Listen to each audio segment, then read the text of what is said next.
अध्याय संख्या 18, श्लोक संख्या 19।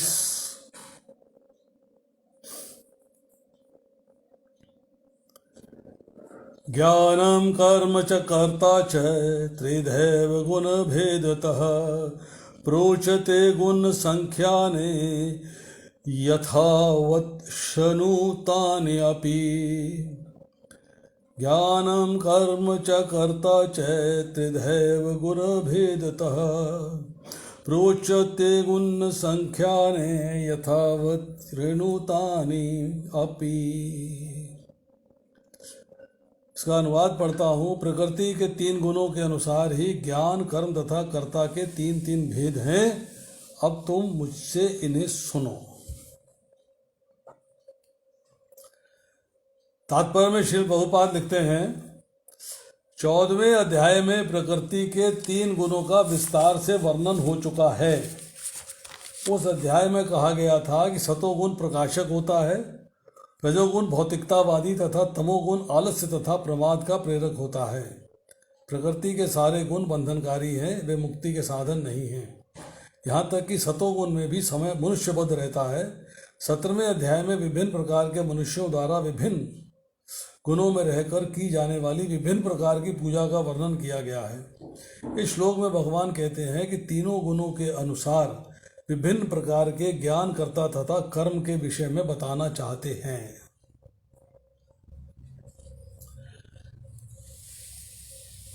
छोटा सा परपट है, उसमें रेफरेंस आ रहा है 14वें अध्याय का। इसके पहले के जो श्लोक हैं जो हमने किए हैं पहले, 18वां श्लोक में थोड़ा सा रिपीट कर देता हूं। ज्ञानम, ज्ञेय तथा ज्ञाता ये तीनों कर्म को प्रेरणा देने वाले कारण हैं, और इंद्रियां, कर्म तथा कर्ता ये 3 कर्म के संघटक हैं। ये चर्चा आ रही है यहाँ पर।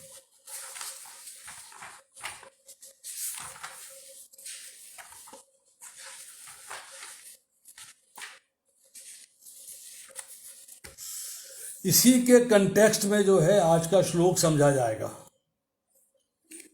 इसी के कंटेक्स्ट में आज का श्लोक जो है वो समझा जाएगा। ज्ञानम, ज्ञेयम, परिज्ञाता, 3 शब्द यहां इस्तेमाल किए। तो प्रभुपाद जी लिखते हैं, दैनिक कार्य करने के लिए 3 प्रकार की प्रेरणाएं हैं, ज्ञान, ज्ञेय तथा ज्ञाता। और 3 जो है कर्म के उपकरण, अर्थात कर्म, स्वयं कर्म और कर्ता, ये 3 कर्म के संघटक कहलाते हैं। ज्ञान, ज्ञेय और परिज्ञाता, इन तीनों से कर्म की प्रेरणा होती है, कर्म करने की इच्छा होती है। ये 3 चीजें हो तो कर्म होता है। किसी भी कार्य को करने से पहले उसका ज्ञान होता है। जैसे मुझे पानी पीना है, तो पानी पीना है, मुझे ज्ञान है कि मुझे पानी पीना है। जिस विषय का ज्ञान है वो ज्ञेय कहलाता है, जिसको ज्ञान होता है वो परिज्ञाता, अर्थात मुझे ज्ञान हुआ तो मैं परिज्ञाता हो गया। तो किसी भी कार्य करने से पहले ज्ञान होता है। जैसे कि मान लो जल पीना है तो उसके पहले प्यास का ज्ञान हुआ, फिर जल से प्यास बुझता है। तो जल जो है, जिस विषय का ज्ञान होता है वह ज्ञेय कहलाता है, और ज्ञान होता है जिसको, वो परिज्ञाता कहलाता है। तो 3 चीजें हमने पहले समझी। अब इसके बाद 3 चीजें और हैं। कर्म को करने के 3 कारण हैं, 3 हेतु हैं। 3 तरह से कर्म होता है। नंबर 1, तीनों का सहयोग होता, कर्म पूरा नहीं होता। पहला चीज क्या है कि कर्म करने के लिए आपको साधन चाहिए, अर्थात इंद्रियां चाहिए। इंद्रियां, तो इंद्रियों को कहते हैं कर्म। जैसे कोई भी कार्य करना है तो आपकी जो चेष्टा होती है, जो कार्य करना होता है, वो आपको इंद्रियों के माध्यम से होता है। आत्मा को कार्य करने के लिए भगवान ने इंद्रियां प्रोवाइड करी हैं कि इनके माध्यम से आप कार्य कर सकते हो। जो कार्य की चेष्टा करी जाती है, जो कोशिश करी जाती है, उसको कर्म कहते हैं, और जो कर्म करने वाला है उसे कर्ता कहते हैं। तो ये 3 चीजें हमने समझी। अब यहाँ पे सवाल ये आया कि हमको जो है कर्म करने के बारे में बताया गया कि 3 तरह से कर्म होता है प्रकृति के 3 गुणों के अनुसार। 3 तरह का ज्ञान है प्रकृति के 3 गुणों के अनुसार, और 3 तरह के कर्ता हैं प्रकृति के 3 गुणों के अनुसार। मतलब तीनों चीजें जो हैं प्रकृति के तीनों गुणों के ऊपर डिपेंडेंट है।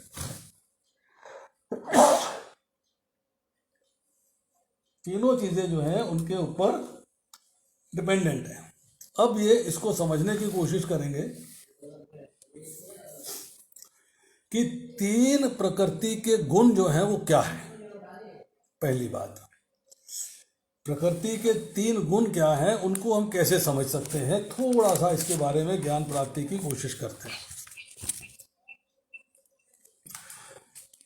प्रभुपाद जी ने यहाँ पर जो है 14वें अध्याय की चर्चा करी है, 14 चैप्टर। तो 14 चैप्टर में हम जाते हैं। 14 चैप्टर में जो 6वां श्लोक है उसके अनुवाद में लिखते हैं श्रील प्रभुपाद, हे निष्पाप, सतोगुण अन्य गुणों की अपेक्षा अधिक शुद्ध होने के कारण प्रकाश प्रदान करने वाला है और मनुष्यों को सारे पाप कर्मों से मुक्त करने वाला है। जो लोग इस गुण में स्थित होते हैं वे सुख तथा ज्ञान के भाव से बंध जाते हैं।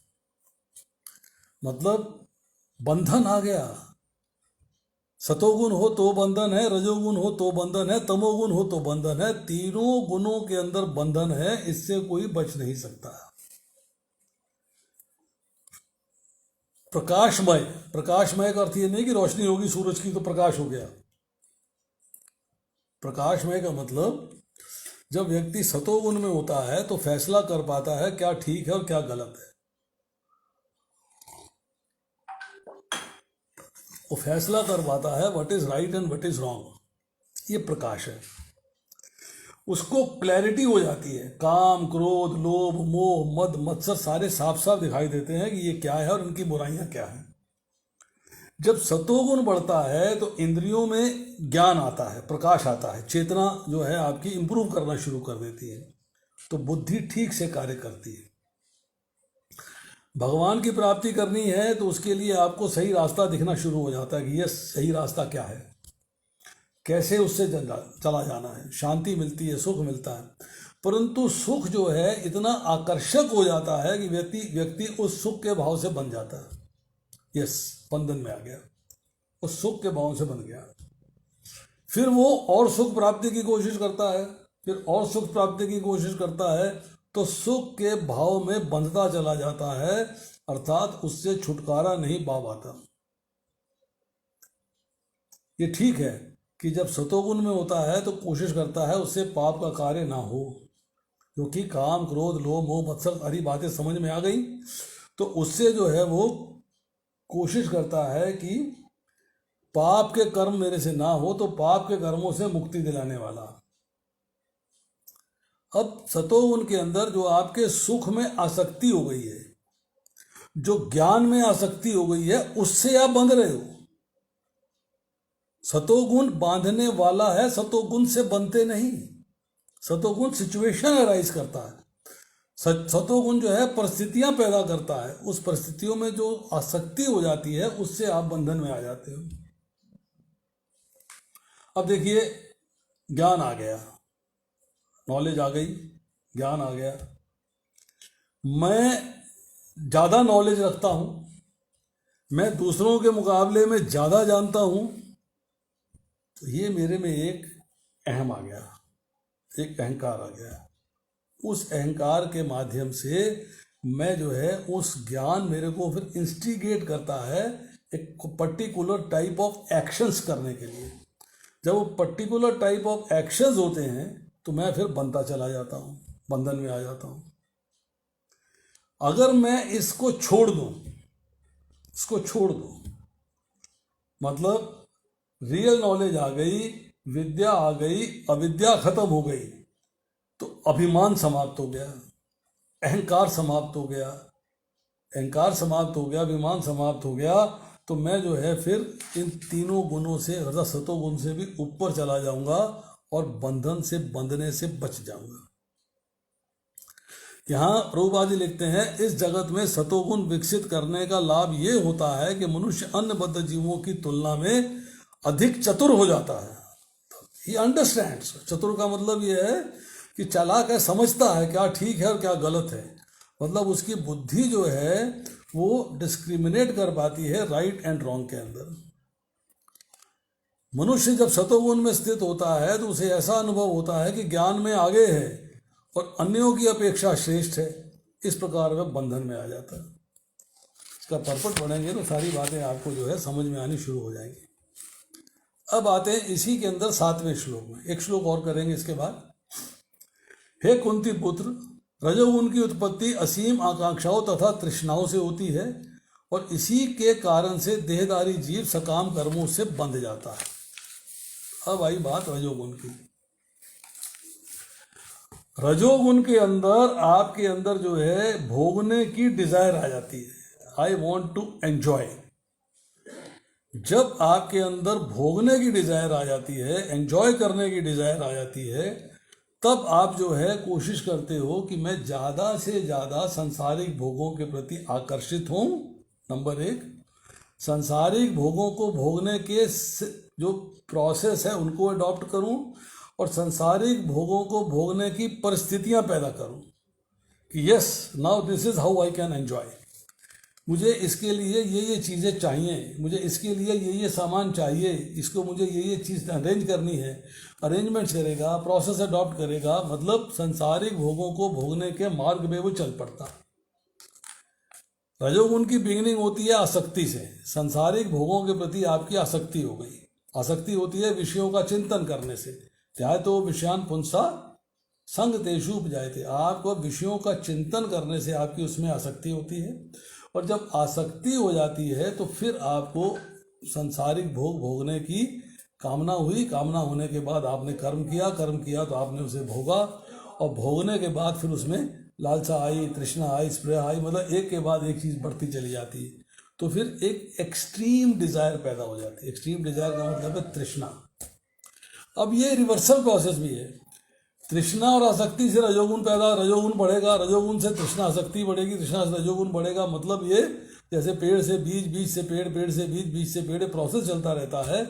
इसी तरीके से ये प्रोसेस चलता रहता है कि तृष्णा और आसक्ति से रजोगुण पैदा होता है और रजोगुण से तृष्णा आसक्ति पैदा होती है। तो ये आपस में प्रोसेस जो है एक दूसरे को रिवर्स करते रहते हैं। अब रजोगुण के अंदर जब आसक्ति हो गई है, आप कर्मों से बंध गए। कर्मों से बंधने के बाद आपको उन कर्मों के फल को भोगने के लिए भी तो शरीर की प्राप्ति होगी। तो शरीरधारी बंध गया, बंधन में आ गया। अब रजोगुण में तृष्णा बढ़ी, आसक्ति बढ़ी, तो कर्मों का संग बढ़ गया, अर्थात कर्म संग बढ़ गए। कर्म बढ़े तो नए कर्म बढ़ने शुरू हो गए। नए कर्म हो गए तो नए फल मिलने शुरू हो गए। नए फल मिलने शुरू हो गए तो फलों में आसक्ति शुरू हो गई। फिर आसक्ति हुई तो उससे सुख की प्राप्ति हुई तो आप बंधन में बनते चले गए। आप बॉन्डेज में आ गए, आप रजोगुण में बंधन में बन गए, उससे आप बाहर नहीं निकल सकते। अब आया श्लोक संख्या 8। हे भरतपुत्र, तुम जान लो कि अज्ञान से उत्पन्न तमोगुण समस्त देहधारी जीवों का मोह है। इस गुण के प्रतिफल पागलपन, प्रमाद, आलस्य तथा नींद है। ये बद्ध जीव को बांधते हैं। अब देखिए, तमोगुण में कारण क्या होता है? तम का मतलब होता है अंधकार, अंधेरा। तम, तिमिर, तम, ये सारे शब्द जो हैं सिनोनिम्स हैं। इसका मतलब होता है अंधकार। और अंधकार का मतलब यहाँ पर अंधकार रात वाला अंधकार नहीं है। अंधकार का मतलब है अज्ञान। अब अज्ञान कब होता है? आपको ज्ञान नहीं है, कब है? कि आपकी समझ नहीं है, आप उसको समझ नहीं पा रहे। आप बच्चे को समझाने की कोशिश करते हैं, बच्चा नहीं समझता, समझाने की कोशिश करते हैं, फिर नहीं समझता, बच्चा अज्ञान में रह रहा है। जिस दिन समझ जाएगा उस दिन ज्ञान में आ जाएगा। इसका मतलब है तमोगुण जो है वो अज्ञान से, अर्थात नासमझी से पैदा हो रहा है। और अज्ञान कहाँ से आया? ज्ञान को समझने का अभाव, अर्थात ज्ञान को समझने की जो शक्ति है वो आपके अंदर नहीं है, उसका अभाव है। मतलब सत्य में और असत्य में भेद नहीं कर पा रहे हो, झूठ क्या है सच सच क्या है इसमें फर्क नहीं कर पा रहे हो, क्या करना है क्या करना करना था और मैंने नहीं किया, करने वाला था, करने के लायक था, मैं नहीं कर रहा, ये किया गया। दूसरा है काम करने लायक नहीं था और मैंने कर दिया, करने लायक नहीं था मैंने कर दिया, सिचुएशन एक आई। ये काम है करने लायक था मैंने नहीं किया, सिचुएशन दूसरी आई। तो दोनों में प्रमाद के अंदर है, दोनों वैरायटी आ गई। अब कौन से कार्य ऐसे व्यर्थ के कार्य, बेकार के, बिल्कुल कार्ड्स खेलने हैं, पजल खेलनी है, पशु पक्षी को तंग करना है, इस तरह की चीज़ें कार्य नहीं करने चाहिए पर आप करते हो। अब तमोगुण के अंदर दूसरा लक्षण है आलस्य। आलस्य का मतलब यह है कि आप में लैक, एंथुजियास्टिक नहीं हो, सोते रहना, निकम्मे बैठे रहना, जरूरी काम नहीं करना, फिर कर लेंगे देखी जाएगी। इससे रिजल्ट क्या आता है, शरीर भारी रहता है क्योंकि नींद पूरी नहीं हुई, या नींद ज़्यादा आ गई है तो भी शरीर भारी रहता है। नेसेसरी जो बॉडी के लिए नींद है वो तो ली है, अनावश्यक जानबूझ के भी सोते रहे। संडे है मैं तो आज 2 बजे तक सोऊंगा सोऊंगा। अब आती है सवाल यहाँ पर कि जो ये श्लोक चल रहा है इसके अंदर ये चर्चा आ रही है कि प्रकृति के जो 3 गुण हैं।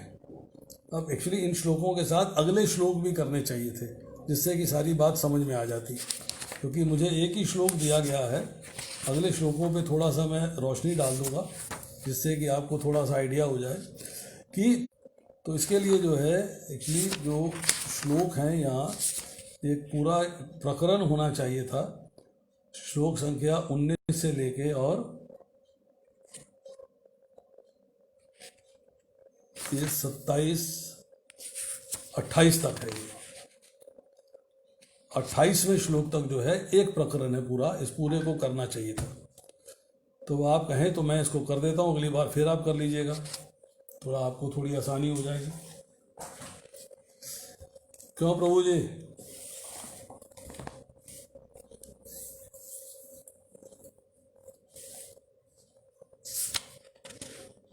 जो सात्विक ज्ञान है, सात्विक ज्ञान मतलब जो ज्ञान आपको सतोगुण में मिल रहा है वो क्या है, कि आपने देखा है कि सब जीव जो है उनके अंदर भगवान विराजमान है, सब में।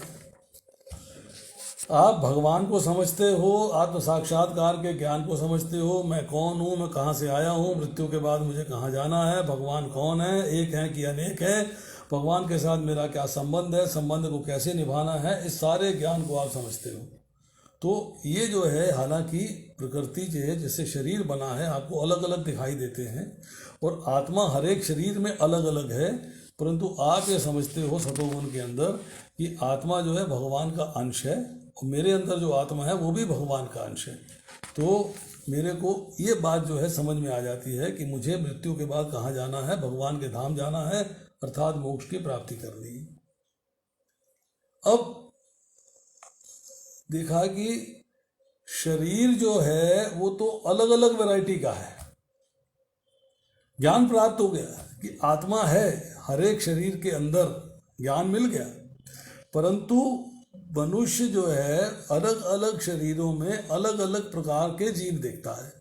ये कुत्ता है, ये बिल्ली है, ये चूहा है, ये मकोड़ी, ये सब अलग अलग जीव देखता है, पर आत्मा उनके अंदर भी है, इस बात का भी ज्ञान रखता है। तो ये जो ज्ञान है कि जब भौतिक शरीर विनष्ट हो जाता है तो चेतना भी नष्ट हो जाती है और भौतिक शरीर ही जीव है, ये राजसी ज्ञान है। पर एक्चुअली इससे ऊपर क्या है, शरीर अलग है और आत्मा अलग है, ये दोनों में भेद कर पाता है तो सत्वगुणी ज्ञान में आ जाता है। और जब उसको ज्ञान होता है अरे बेकार की चीज़ है, ये कार्य बिल्कुल बेकार का है, सत्य को जानता नहीं है, उसमें ज्ञान में अज्ञान में लिप्त रहता है, सत्य के बारे में कुछ नहीं जानता है डिफ्रेंशिएट नहीं कर पाता है कि क्या ज्ञान मुझे स्वीकार करना चाहिए और क्या ज्ञान मुझे स्वीकार नहीं करना चाहिए, ये ज्ञान नहीं कर पाता है, तब वो ज्ञान उसका जो है तमोगुण में आ जाता है, अर्थात अज्ञान हो जाता है। अज्ञान जो है तमोगुण का लक्षण है। समझ नहीं पाता है। कोई कार्य है अति तुच्छ है, कोई कार्य है बहुत बढ़िया है, कोई सत्य को जानता नहीं है और उसमें लिप्त रहता है, तुच्छ कार्यों में लिप्त रहता है, बेकार के कार्यों में लिप्त रहता है। तो ऐसा व्यक्ति जो है वो कहते हैं कि उसका जो ज्ञान है वो तमोगुण के अंदर है। अब आती है बात इसके बाद कि अब वो कर्ता जो है उसने कर्म करना है, क्योंकि इच्छा आएगी कर्म करेगा, इच्छा आएगी कामना बनेगी कर्म करेगा, इच्छा आएगी कामना बनेगी कर्म करेगा, कर्म करना है। अब कर्म की वैरायटी क्या है भाई? कर्म सतोगुण में कर सकता है, कर्म तमोगुण में कर सकता है और कर्म रजोगुण में कर सकता है। तो सतोगुण में कर्म क्या है?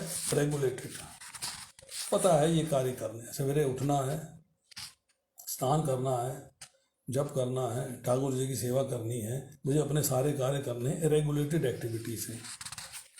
आसक्ति राग द्वेष से डिवाइड है, वो उसमें राग नहीं, संसारिक भोगों से आसक्ति नहीं है, किसी के प्रति द्वेष नहीं है और कामनाओं के प्रति आसक्ति नहीं है, डिटैचमेंट है। तब तो उसका कर्म जो है वो सात्विक है।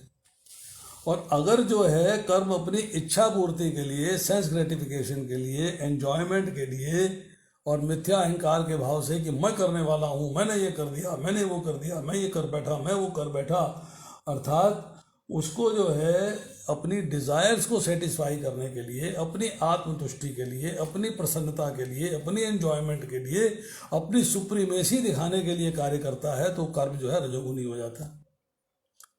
अब कर्म करता है शास्त्रीय आदेशों की अवहेलना करके, शास्त्रोक्त नहीं है, शास्त्रों के खिलाफ है। कार्य करता है इलिजिटिमेट, कार्य करता है इल्लीगल। और अगर को उसे समझाता है कि भैया इल्लीगल काम करेगा इसकी सजा मिलेगी, आगे बंधनों में बंधना पड़ेगा, बार बार जन्म होगा, बार बार मृत्यु होगी, बार बार कष्ट होगा, तो वो उसकी परवाह नहीं करता। होने दो जी, कौन किसने देखा है, एंजॉय करने दो, बस इस वक्त एंजॉय करने दो। अब उस एंजॉयमेंट के अंदर उससे हिंसा होती है तो उसे चिंता नहीं है, दूसरों को कष्ट पहुंचता है तो चिंता नहीं है, समाज को तकलीफ पहुंचती तो चिंता नहीं है, मतलब वो किसी की चिंता नहीं करता, अपने बारे में सोचता है। इसे कहते हैं असुर। तो वो कर्म जो है तमोगुणी हो जाता है, वो कर्म तमोगुणी हो जाता है। अब आती है चर्चा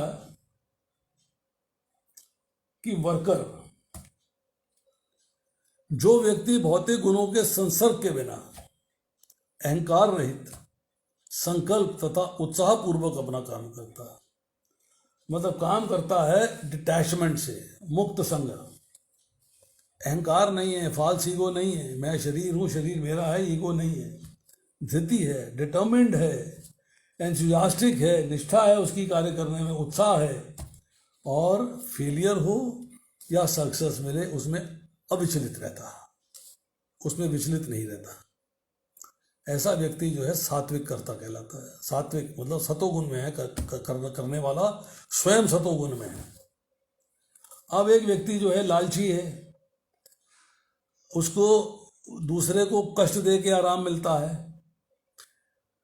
एनवियस है, मतलब जिसे कहते हैं प्रतिस्पर्धा रखता है, दूसरे के प्रति उसको जो है ईर्ष्या रहती है, हिंसात्मक, अशौच, इम्प्योर है, और वो सुख और दुख से विचलित हो जाता है।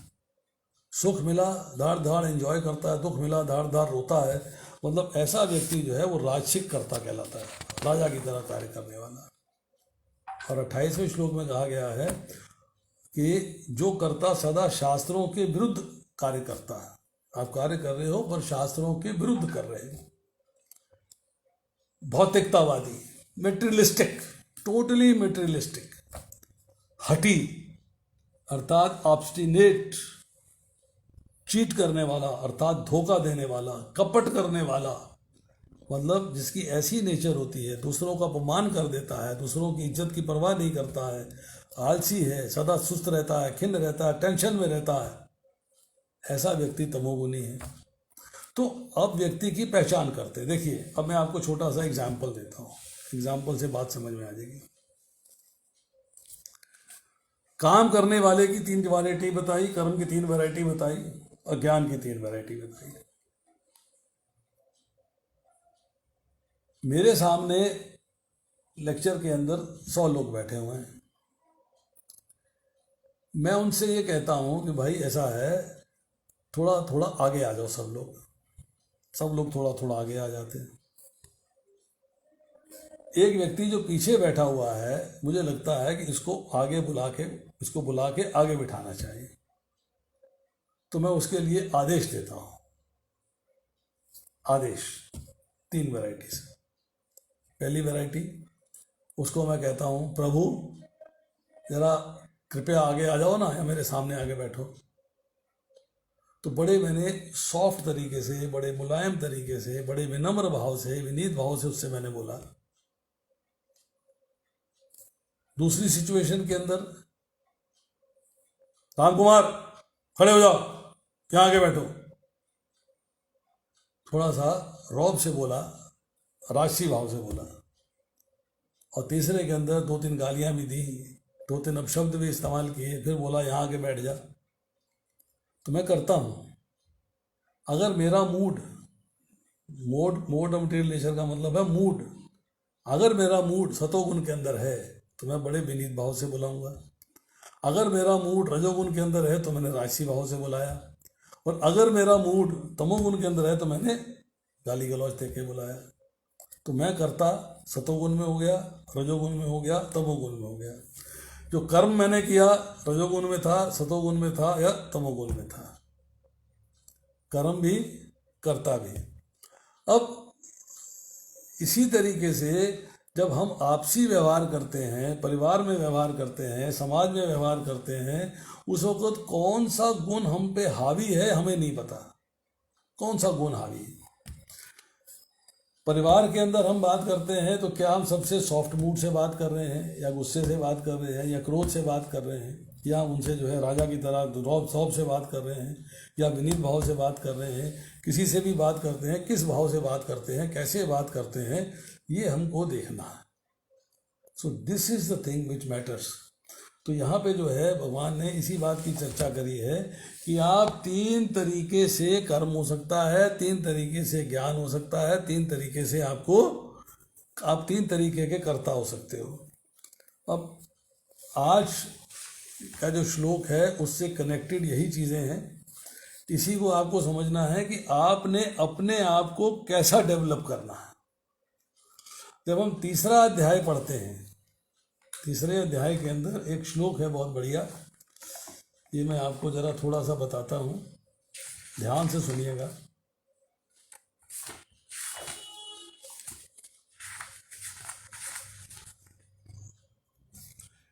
प्रत्येक व्यक्ति को प्रकृति से अर्जित गुणों के अनुसार विवश होकर कर्म करना पड़ता है।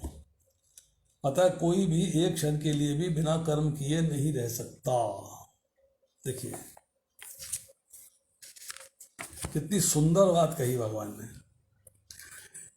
एक व्यक्ति तमोगुण में है, क्या उसको तमोगुण से सतोगुण में आने के चांसेस हैं या नहीं है, ये बात समझनी है। Is it possible? Yes, it is possible. कि वो तमोगुण में था, क्या कह रहे हैं भगवान?